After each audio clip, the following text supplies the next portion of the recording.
নিজ অফিসে খাবার খাইয়ে আলোচনায় থাকতেন ডিবি প্রধান হারুনুর রশিদ। এ নিয়ে সমালোচনার মুখেও পড়েছেন বহুবার, তবে এবার আর রক্ষা হয়নি। সমালোচনার মুখে বদলি করা হয়েছে এই পুলিশ কর্মকর্তাকে। কিন্তু হঠাৎ করে কেন পুলিশের এই ঊর্ধ্বতন কর্মকর্তাকে বদলি করা হচ্ছে? জানা গেছে, সম্প্রতি কোটা সংস্কার আন্দোলনকে ঘিরে সমন্বয়কদের হেফাজতে নেওয়ার পাশাপাশি তাদের খাওয়ানোর ছবি ফেসবুকে প্রকাশ করে সমালোচনার মুখে পড়েন ডিবি কর্মকর্তা হারুন। এমন ঘটনাকে জাতির সঙ্গে মশকরা বলে মন্তব্য করেন উচ্চ আদালত। এরপরই 14 দলের বৈঠকে প্রধানমন্ত্রীর সামনে আলোচনা হয় বিষয়টি।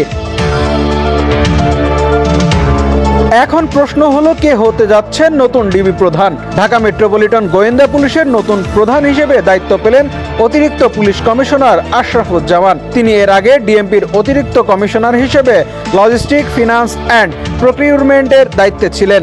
আর এদিকে হারুনুর রশিদকে ক্রাইম অ্যান্ড অপারেশনের দায়িত্ব দেওয়া হয়েছে। জানা গেছে, প্রধানমন্ত্রী শেখ হাসিনার সঙ্গে 14 দলের প্রতিনিধিদের বৈঠকেও হারুন রশিদের কথা বলেন শরিক নেতারা।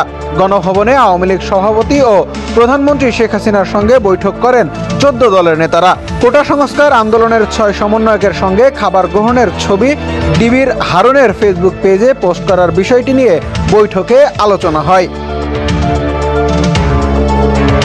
মোহাম্মদ হারুনুর রশিদ ঢাকা বিশ্ববিদ্যালয় থেকে সমাজবিজ্ঞানে অনার্স ও মাস্টার্স ডিগ্রি লাভ করে 20তম বিসিএসে এএসপি হিসেবে পুলিশ বাহিনীতে যোগদান করেন।